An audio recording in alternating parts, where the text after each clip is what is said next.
ہماری کل مکمل ہو گئی تھی. چھٹا پارہ ہے سورہ المائدہ. اعوذ باللہ من الشیطان الرجیم. بسم اللہ الرحمن الرحیم. سورہ مائدہ کا تعارف. یہ سورت مدینہ منورہ میں نازل ہوئی. البتہ یہ آیت الیوم اکملت لکم دین، یہ حجت الوداع کے موقع پر عرفہ کے دن مکہ مکرمہ میں نازل ہوئی. تو سرکار دو عالم صلی اللہ تعالیٰ علیہ وآلہ وسلم نے خطبہ میں اس آیت کی تلاوت فرمائی. اس صورت میں 16 رکوع ہیں، 120 آیتیں ہیں. عربی میں دسترخوان کو مائدہ کہتے ہیں. اس صورت کی آیت نمبر 112 تا 115 میں یہ واقعہ مذکور ہے کہ حضرت عیسیٰ علیہ السلام کے حواریوں نے حضرت عیسیٰ علیہ السلام سے آسمان سے مائدہ یعنی کھانے کے ایک دسترخوان کے نزول کا مطالبہ کیا، اور حضرت عیسیٰ علیہ السلام نے اللہ تعالیٰ سے مائدہ کے نازل ہونے کی دعا کی. اس واقعے کی نسبت سے اس صورت کا نام سورہ مائدہ رکھا گیا. اس صورت کی ایک آیت مبارکہ کے بارے میں حضرت عمر فاروق رضی اللہ عنہ سے مروی ہے کہ ایک یہودی نے ان سے کہا، اے امیر المومنین، آپ اپنی کتاب میں ایک آیت کی تلاوت کرتے ہیں، اگر وہ آیت ہم یہودیوں کے گروہ پر نازل ہوئی ہوتی تو جس دن یہ آیت نازل ہوئی ہم عید مناتے اس دن کو. حضرت عمر فاروق رضی اللہ عنہ نے فرمایا وہ کون سی آیت ہے؟ تو اس یہودی نے عرض کی کہ وہ یہ آیت ہے، الیوم اکملت لکم دینکم، یہ پوری آیت ہے. حضرت عمر فاروق رضی اللہ عنہ نے فرمایا کہ ہم اس دن اور اس جگہ کو بھی مانتے ہیں، اس جگہ کو بھی جانتے ہیں جس میں نبی کریم صلی اللہ علیہ وسلم پر یہ آیت نازل ہوئی. جب یہ آیت نازل ہوئی اس وقت حضور صلی اللہ علیہ وسلم جمعہ کے دن عرفہ کے میدان میں مقیم تھے، اور جمعہ اور عرفہ یہ دونوں مسلمانوں کے لیے عید ہے. جمعہ بھی عید ہے، عرفہ کا دن بھی عید ہے. حضرت عبداللہ بن عمر رضی اللہ عنہ فرماتے ہیں کہ جب حضور صلی اللہ علیہ وسلم پر سورہ مائدہ نازل ہوئی اور اس وقت آپ صلی اللہ علیہ وسلم اپنی سواری پر سوار تھے تو سواری میں آپ کا بوجھ اٹھانے کی طاقت نہ رہی، اس لیے آپ سواری سے نیچے تشریف لے آئے. حضرت مجاہد رضی اللہ عنہ سے مروی ہے نبی کریم صلی اللہ علیہ وسلم نے فرمایا تم اپنے مردوں کو سورہ مائدہ اور عورتوں کو سورہ نور سکھاؤ.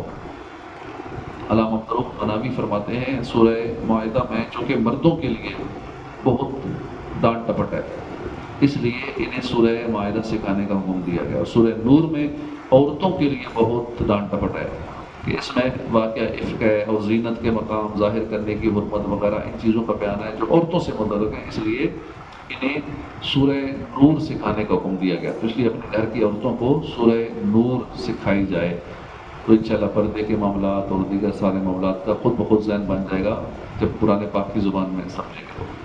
اور مردوں کے لیے یہ صورت ہے سورہ مائدہ.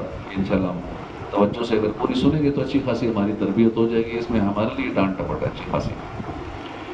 اس صورت کا مرکزی مضمون یہ ہے کہ اس میں یہودیوں اور عیسائیوں کے باطل عقائد و نظریات ذکر کر کے ان کا رد کیا گیا ہے. اس کے علاوہ اس صورت میں یہ مضامین بیان کیے گئے ہیں.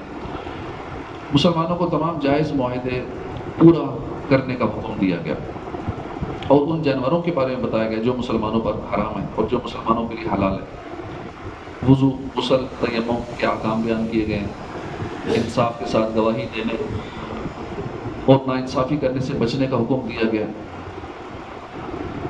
جیسے گواہی دینے کے لیے آج کل پورے لوگوں کا شعبہ بن چکا ہے، پروفیشنل پیسے لیتے ہیں، گواہی دیتے ہیں، پیسوں پر جھوٹے گواہ مل جاتے ہیں عدالتوں میں. بنی اسرائیل سے عہد لینے، ان کے عہد کی خلاف ورزی کرنے اور اس کے انجام کو بیان کیا گیا ہے. بنی اسرائیل کا جب بحرین سے جہاد نہ کرنے کا واقعہ بیان کیا گیا. چوری کرنے، ڈاکہ ڈالنے کی سزا بیان ہوئی. شراب اور جوئے کی حرمت کا بیان ہے. قسم کے کفارے کا بیان ہے. احرام کی حالت میں شکار کے احکام ہیں. قرآن کے احکامات پر عمل کو ترک کرنے کی وعید ہے. یہودیوں، عیسائیوں، منافقوں اور مشرکوں سے ہونے والی بحث کا بیان ہے. مسلمانوں کو اپنی اصلاح کرنے کا حکم دیا گیا ہے اور اصلاح کا طریقہ بھی بیان کیا گیا ہے. یہ بھی فرمایا گیا کہ نیکی اور پرہیزگاری کے کاموں میں ایک دوسرے کی مدد کی جائے. گناہ اور سرکشی کے کاموں پر ایک دوسرے کے ساتھ تعاون حرام ہے. کفار کے ساتھ دوستی کرنا حرام ہے. اس گواہی کے متعلق فرمایا کہ گواہی دینے والا عادل ہو اور انصاف کے ساتھ فیصلہ کیا جائے اور مسلمانوں کے درمیان مساوات قائم کی جائے. اللہ تعالیٰ کا دین ایک ہی ہے اگرچہ انبیاء کرام کی شریعت اور ان کے طریقے مختلف تھے. نبی کریم صلی اللہ علیہ وسلم کی نبوت پوری مخلوق کو عام ہے اور آپ کو عام تبلیغ کرنے کا حکم دیا گیا ہے. عبرت اور نصیحت کے لیے اس صورت میں یہ 3 واقعات بھی بیان کیے گئے. حضرت موسیٰ علیہ السلام اور بنی اسرائیل کا واقعہ، حضرت آدم علیہ السلام کے 2 بیٹوں قابیل اور حابیل کا واقعہ، عیسیٰ علیہ السلام کے معجزے، کھانے کے دسترخوان کے نازل ہونے کا واقعہ۔ سورہ مائدہ کی اپنے سے ماقبل صورت سورہ نساء کے ساتھ مناسبت یہ ہے کہ سورہ نساء میں مختلف صریح اور ضمنی معاہدے بیان کیے گئے تھے، جیسے نکاح اور مہر کے معاہدے، وصیت، امانت، وکالت، عاریت، اجارہ وغیرہ کے معاہدے، اور سورہ مائدہ میں ان معاہدوں کو پورا کرنے کا حکم دیا گیا۔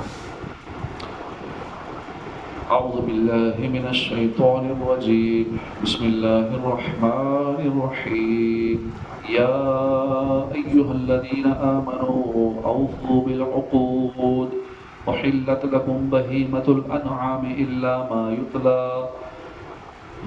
یتلی علیکم غیر محل الصید وانتم حرم ان اللہ یحکم ما یرید۔ اللہ کے نام سے شروع ہے، مہربان رحمت والا۔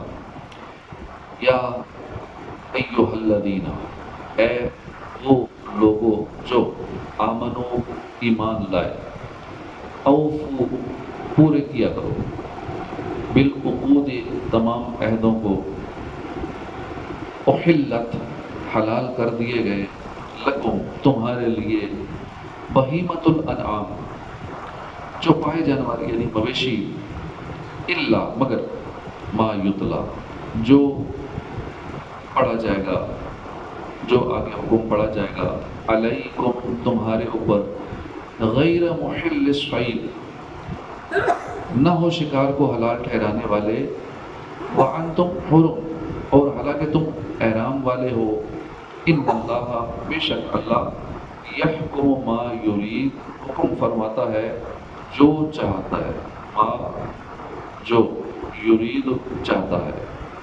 یحکم حکم فرماتا ہے، اللہ جو چاہتا ہے حکم فرماتا ہے۔ یا ایھا الذین آمنو، اے وہ لوگوں جو ایمان لائے، لا تحلوا حلال نہ ٹھہرا لو، شعائر اللہ اللہ کی نشانیاں، ولا الشہر الحرام اور نہ حرمت والا مہینہ، ولا الہدیہ اور نہ حرم کو بھیجی ہوئی قربانیاں، ولا القلائد اور نہ علامتی پٹوں والے جانور، ولا آمین البیت الحرام اور نہ ادب والے گھر کا قصد کر کے آنے والوں کو، یبتغون وہ تلاش کرتے ہیں، فضل من ربہم اپنے رب کی طرف سے، ورضوانا اور رضامندی، وَإِذَا حَلَلْتُمْ فَاصْطَادُوا اور جب احرام سے باہر آ جاؤ، فاصطادوا تو شکار کرو، وَلَا يَجْرِمَنَّكُمْ اور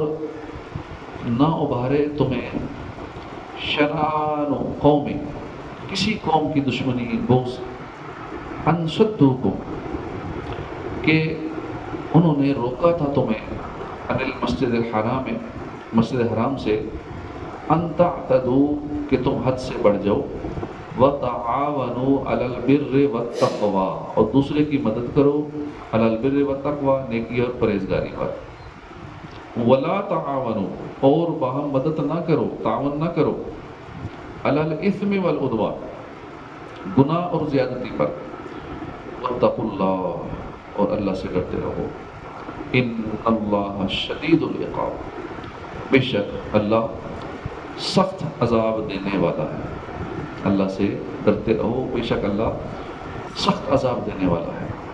ترجمہ کنز العرفان۔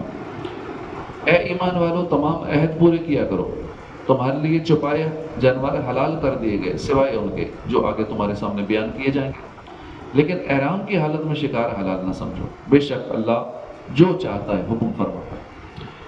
خود کا معنی عہد ہے، انہیں پورا کرنے کا حکم دیا گیا ہے، اس سے مراد کون سے عہد ہیں، اس بارے میں مفسرین کی چند اقوال ہیں۔ امام ابن جریج رحمۃ اللہ علیہ نے فرمایا کہ یہاں اہل کتاب کو خطاب فرمایا گیا ہے، اور معنی یہ ہے کہ اے اہل کتاب کے مومنوں، میں نے گزشتہ کتابوں میں سید المرسلین صلی اللہ تعالیٰ علیہ وآلہ وسلم پر ایمان لانے اور آپ صلی اللہ تعالیٰ علیہ وآلہ وسلم کی اطاعت کرنے کے متعلق جو تم سے عہد لیے ہیں وہ پورے کرو۔ بعض مفسرین کا قول ہے کہ اس آیت میں خطاب مومنین کو ہے، انہیں اپنے عہد پورا کرنے کا حکم دیا گیا ہے۔ حضرت عبداللہ بن عباس رضی اللہ عنہ نے فرمایا کہ ان عقود یعنی عہدوں سے مراد ایمان اور وہ عہد ہیں جو حرام و حلال کے متعلق قرآن پاک میں لیے گئے۔ بعض مفسرین کا قول ہے کہ اس میں مومنین کے باہمی معاہدے مراد ہے۔ احلت لکم، تمہارے لیے حلال کر دیے گئے۔ یہاں سے حلال جانوروں کا بیان کیا گیا ہے، چنانچہ فرمایا کہ جن کی حرمت شریعت میں بیان ہوئی ہے ان کے سوا تمام شبائے تمہارے لیے حلال کیے گئے۔ ان میں ان کفار کا رد ہے جو بتوں کے نام پر چھوڑے ہوئے جانور بحیرہ، صائبہ وغیرہ کو حرام سمجھتے تھے۔ اس سے معلوم ہوا کہ حرام صرف وہ ہے جسے اللہ اور اس کے رسول حرام فرما دے۔ حلال کے لیے خاص دلیل کی ضرورت نہیں، کسی چیز کا حرام نہ ہونا ہی حلال کی دلیل ہے، جس طرح اس آیت میں واضح طور پر فرما دیا گیا۔ اس سے ان لوگوں کو عبرت حاصل کرنی چاہیے جو مسلمانوں کے پاکیزہ کھانوں کو ہیلے بہانے سے حرام قرار دیتے ہیں، بلکہ کہتے ہیں شرک ہے۔ جیسے 11ویں کی نیاز ہے، لنگر کہتے ہیں شرک ہے، حرام ہے۔ 12ویں کا لنگر ہے، میلاد کا لنگر کہتے ہیں حرام ہے۔ داتا صاحب کی نیاز ہوگی، لنگر کہتے ہیں حرام ہے، ہم نہیں کھائیں گے۔ تو بلا وجہ اپنی طرف سے حرام قرار دینا اس کو منع کیا گیا۔ جو حرام ہے وہ اللہ پاک نے بیان فرما دیا، وَأَنْتُمْ حرم، اور تم حالت احرام میں ہو، احرام کی حالت میں خشکی کا شکار کرنا حرام ہے، جبکہ دریائی شکار یہ جائز ہے۔ خیال رہے کہ محرم یعنی احرام والے کا شکار کیا ہوا نہ محرم کو حلال ہے نہ غیر کو، احرام خواہ حج کا ہو یا عمرے کا ہو۔ اس صورت کے آخر میں بھی محرم کے شکار کے مسائل بیان ہوئے ہیں۔ یا ایھا الذین آمنوا لا تحلوا شعائر اللہ، اے ایمان والو اللہ کی نشانیاں حلال نہ ٹھہرا لو، اور نہ ادب والے مہینے، اور نہ حرم کو بھیجی گئی قربانیاں، اور نہ حرم میں لائے جانے والے وہ جانور جن کے گلے میں علامتی پٹے ہوں، اور نہ ادب والے گھر کا قصد کر کے آنے والوں کے مال اور عزت کو جو اپنے رب کا فضل اور اس کی رضا تلاش کرتے ہیں، اور جب احرام سے باہر جاؤ تو شکار کر سکتے ہو۔ تو تمہیں کسی قوم کی دشمنی اس وجہ سے زیادتی کرنے پر نہ مبارک کہ انہوں نے تمہیں مسجد حرام سے روکا تھا، اور نیکی اور پرہیزگاری پر ایک دوسرے کی مدد کرو، اور گناہ اور زیادتی پر باہم مدد نہ کرو، اور اللہ سے ڈرتے رہو، بے شک اللہ شدید عذاب دینے والا ہے۔ اس آیت میں دین کی نشانیوں کی قدر کرنے کا حکم فرمایا گیا ہے، اور مانا یہ ہے کہ جو چیزیں اللہ نے فرض کی اور جو منع فرمائی سب کی حرمت کا لحاظ رکھو۔ نیز جو چیزیں اللہ کی نشانیاں قرار پائی جائیں ان کا احترام کرنا بہت ضروری ہے، لہٰذا دینی عظمت والی چیزوں کا احترام کیا جائے گا۔ اللہ پاک فرماتا ہے وَمَن يُعَظِّمْ شَعَائِرَ اللَّهِ فَإِنَّهَا مِن تَقْوَى الْقُلُوبِ، اور جو اللہ کی نشانیوں کی تعظیم کرے تو یہ دلوں کا تقویٰ ہے۔ اس شعائر اللہ یعنی اللہ کی نشانیوں میں خانہ کعبہ، قرآن پاک، مساجد، اذان، بزرگوں کے مزارات وغیرہ سب داخل ہے، بلکہ جس چیز کو اللہ کے مقبول بندوں سے نسبت ہو جائے وہ بھی شاعر اللہ بن جاتی ہے۔ جیسے حضرت حاجرہ رضی اللہ عنہ کے قدم صفا اور مروہ پہاڑوں پر پڑے تھے، تو وہ پہاڑ بھی اللہ کی نشانیاں بن گئے۔ ان الصفا والمروہ من شعائر اللہ، من شعائر اللہ، اور بے شک صفا اور مروہ اللہ کی نشانیوں سے ہے۔ ولا الشہر الحرام، اور نہ حرمت والے مہینوں کو، فرمایا گیا کہ حرمت والے مہینوں کو حلال نہ ٹھہرا لو۔ محترم مہینے چار ہیں، رجب، ذوالقعدہ، ذوالحجہ اور محرم۔ زمانہ جاہلیت میں بھی کفار ان کا ادب کرتے تھے، اور اسلام نے بھی ان کا احترام باقی رکھا۔ یاد رہے کہ اولاً اسلام میں ان مہینوں میں جنگ حرام تھی، اب ہر وقت جہاد ہو سکتا ہے لیکن ان کا احترام بدستور باقی ہے۔ اس کی تفصیل سورہ توبہ آیت نمبر 36 میں آئے گی۔ ولل ہدیہ ولل قلائد، اور نہ حرم کی قربانیاں اور نہ علامتی پٹے والی قربانیاں۔ عرب کے لوگ قربانیوں کے گلے میں حرم شریف کے درختوں کی چھال وغیرہ سے ہار بن کر ڈالتے تھے تاکہ دیکھنے والے جان لیں کہ یہ حرم کو بھیجی ہوئی قربانیاں ہیں اور ان سے چھیڑخانی نہ کریں۔ حرم شریف کی ان قربانیوں کے احترام کا حکم دیا گیا ہے۔ وَلَآمِينَ الْبَيْتَ الْحَرَامَ، اور نہ ادب والے گھر کا قصد کر کے آنے والوں کے مال اور عزت کو۔ ادب والے گھر کا قصد کر کے آنے والوں سے مراد حج عمرہ کے لیے آنے والے مسلمان ہیں۔ آیت کا شان نزول یہ ہے کہ شریح بن ہند ایک مشہور بدبخت تھا۔ وہ مدینہ طیبہ آیا اور سرکار دو عالم صلی اللہ علیہ وسلم کی خدمت میں حاضر ہو کر عرض کرنے لگا کہ آپ صلی اللہ علیہ وآلہ وسلم مخلوق خدا کو کیا دعوت دیتے ہیں؟ حضور نے فرمایا اپنے رب پر ایمان لانے اور اپنی رسالت کی تصدیق کرنے اور نماز قائم رکھنے اور زکوٰۃ دینے کی دعوت دیتا ہوں۔ وہ کہنے لگا بہت اچھی دعوت ہے، میں اپنے سرداروں سے رائے لے لوں تو میں بھی اسلام لاؤں گا اور انہیں بھی لاؤں گا۔ یہ کہہ کر وہ چلا گیا۔ حضور پر نور صلی اللہ علیہ وسلم نے اس کے آنے سے پہلے ہی اپنے اصحاب کو خبر دی تھی کہ ایک قبیلہ ربیہ کا ایک شخص آنے والا ہے جو شیطانی زبان بولے گا۔ اس کے چلے جانے کے بعد حضور نے فرمایا کہ کافر کا چہرہ لے کر آیا اور غدار و بد عہد کی طرح پیٹ پھیر کر گیا، یہ اسلام لانے والا نہیں ہے۔ چنانچہ اس نے فریب کیا اور مدینہ شریف سے نکلتے ہوئے وہاں کے مویشی اور اموال لے گیا۔ اگلے سال وہ یمامہ کے حاجیوں کے ساتھ تجارت کا کثیر سامان اور حج کی قلادہ پوش یعنی مخصوص ہار والی قربانیاں لے کر حج کے ارادے سے نکلا۔ نبی کریم صلی اللہ علیہ وسلم اپنے اصحاب کے ساتھ تشریف لے جا رہے تھے۔ راستے میں صحابہ کرام نے اسی شری کو دیکھا، چاہے کہ مویشی اس سے واپس لے لیں، لیکن نبی کریم صلی اللہ علیہ وسلم نے منع فرما دیا۔ اس پر یہ آیت نازل ہوئی، حکم دیا گیا کہ جو حج کے ارادے سے نکلا ہو اسے کچھ نہ کہا جائے۔ وَإِذَا حَلَلْتُمْ، اور جب تم احرام سے فارغ ہو جاؤ۔ احرام سے فارغ ہونے کے بعد حرم شریف سے باہر شکار کرنے کی اجازت ہے۔ یہ حکم در حقیقت ایک اجازت ہے، مگر یہ جائز ہونا ایسی قطعی ہے کہ اس کا منکر کافر ہے۔ وَلَا يَجْرِمَنَّكُمْ، اور تمہیں برانگیختہ نہ کرے۔ مراد یہ کہ اہل مکہ نے حضور صلی اللہ علیہ وسلم کو اور آپ کے اصحاب کو حدیبیہ کے دن عمرہ کرنے سے روکا، لیکن تم ان کے اس معاندانہ فعل کا انتقام نہ لو۔ البتہ یہ یاد رہے کہ اب کافر کو مسجد حرام سے روکا جائے گا، کیونکہ بعد میں ممانعت کا حکم نازل ہو گیا تھا۔ چنانچہ فرمان باری تعالیٰ انما المشرکون نجس فلا یقرب المسجد الحرام، مشرک میرے ناپاک ہے تو اس برس کے بعد وہ مسجد حرام کے پاس نہ آنے پائیں۔ وتعاونوا، اور ایک دوسرے کی مدد کرو۔ اس آیت مبارکہ میں اللہ تعالیٰ نے دو باتوں کا حکم دیا، نیکی اور پرہیزگاری میں ایک دوسرے کی مدد کرنے کا، گناہ اور زیادتی پر باہمی تعاون نہ کرنے کا۔ بر سے مراد ہر وہ نیک کام ہے جس کے کرنے کی شریعت نے کرنے کا حکم دیا۔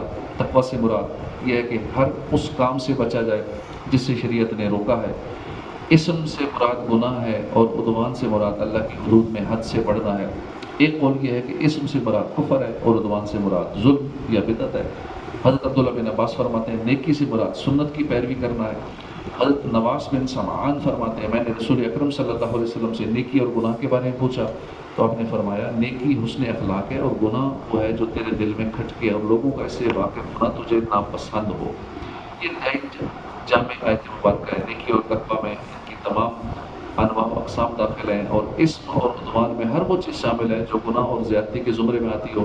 علم دین کی اشاعت میں وقت، مال، درس و تدریس اور تحریر وغیرہ سے ایک دوسرے کی مدد کرنا، دین اسلام کی دعوت دینا، اسلام کی تعلیمات دنیا کے ہر گوشے میں پہنچانے کے لیے باہمی تعاون کرنا، اپنی اور دوسروں کی عملی حالت سدھارنے میں کوشش کرنا، نیکی کی دعوت دینا، برائی سے منع کرنا، ملک و ملت کے اجتماعی مفادات میں ایک دوسرے سے تعاون کرنا، سوشل ورک اور سماجی خدمات میں تعاون کرنا، یہ ساری چیزیں اس میں داخل ہے۔